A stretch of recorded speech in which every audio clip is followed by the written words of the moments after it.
Hello friends, welcome to சாச்சி சமையல். நாம் இன்னைக்கு என்ன பார்க்க போகிறோம் அப்படின்னு பார்த்தீங்கன்னா, ஒரே ஒரு சின்ன டிப்பு யூஸ் பண்ணி சூப்பராக சாஃப்டாக டேஸ்டாக ஒரு நாள் ஆனாலும் வறண்டு போகாமல் இருக்கிற மாதிரி சப்பாத்தி எப்படி செய்யலாம் அப்படின்னு நம்ம இன்னைக்கு பார்க்க போகிறோம். ஒரே ஒரு சின்ன டிப் ஃபாலோ பண்ணால் போதும், நீங்கள் நினைக்கிற மாதிரி சாஃப்டான சப்பாத்தி செஞ்சிடலாம். இப்போ வாங்க அது என்ன அப்படிங்கிறதையும் அது எப்படி செய்யலாம் அப்படிங்கிறதையும் நம்ம வீடியோக்குள்ள போய் பார்க்கலாம். ஃபர்ஸ்ட் ஒரு அகலமான கடாய் இல்லைன்னா பேன் எடுத்து வச்சுக்கோங்க. அதில் ஏதாவது ஒரு அளவு கப்பா எடுத்து வச்சுக்கோங்க.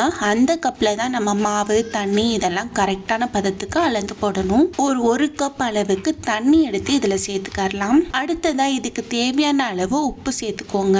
அடுத்து அது கூடவே ஒரு அரை ஸ்பூன் அளவுக்கு மட்டும் எண்ணெய் சேர்த்துக்கலாம். இது எல்லாமே சேர்ந்து தண்ணி நல்லா கொதிச்சு வரக்கூடாது. ஓரளவுக்கு நல்லா பபுளா கிளம்பி அதுல இருந்து ஆவி பறக்கும் இல்லையா, அந்த ஸ்டேஜ்ல கேஸை ஆஃப் பண்ணிட்டு நான் தண்ணி இழந்த கப்பில் ஒரு 2 கப் அளவுக்கு கோதுமை மாவு இதில் சேர்த்துக்கலாம். இப்போ இந்த மாவெல்லாம் அந்த தண்ணி கூட நல்லா மிக்ஸ் ஆகுற மாதிரி கிளறி விட்டுக்கலாம். ஓரளவுக்கு இதோட சூடு ஆறின பிறகு கையை வச்சு ஓரளவுக்கு நல்லா சாஃப்டா மிக்ஸ் பண்ணி விட்டுக்கோங்க. ரொம்ப அழுத்தி எல்லாம் தேக்க தேவையில்லை. ஓரளவுக்கு கையை வச்சு சாஃப்டா பிசைஞ்சு விட்டாலே மாவு ஓரளவுக்கு நல்ல மெதுவா பிசைஞ்சு கிடைச்சிரும். இந்த மெத்தட் பார்த்தீங்கன்னா நம்ம பச்சரிசி மாவு இடியப்பத்துக்கு ரெடி பண்ணுவோம் பார்த்தீங்களா, அந்த சேம் மெத்தட் தான். இந்த மாதிரி மெத்தடை யூஸ் பண்ணி நம்ம சப்பாத்தி மாவை பிசையும் போது ரொம்ப சாஃப்டா இருக்கும். நம்ம ஊற வைக்கலாம் தேவையில்லை, உடனே சப்பாத்தி போட்டு நம்ம கொடுத்துடலாம். இப்ப பாருங்க, உங்களுக்கு பார்க்கும்போதே தெரியும் மாவு எவ்வளவு சாஃப்டா அம்மிங்க கிடைக்குது அப்படின்ட்டு. இந்த டைம்ல குட்டி குட்டி பாலா எடுத்து நம்ம உருட்டிக்கலாம்.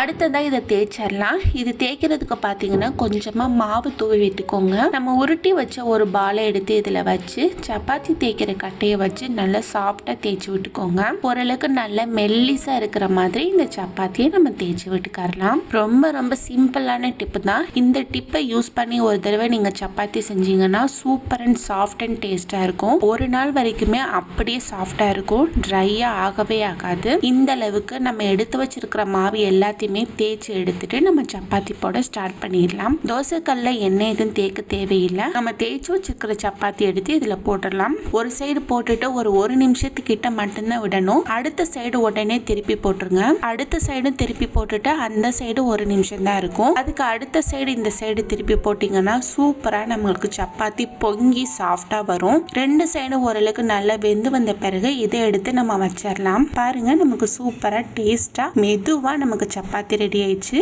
கண்டிப்பா இந்த டிப்பை ஃபாலோ பண்ணி சப்பாத்தி செஞ்சு பாருங்க. செஞ்சு பார்த்துட்டு எப்படி இருந்தது அப்படிங்கறது கமெண்ட் பாக்ஸ்ல கமெண்ட் பண்ணுங்க.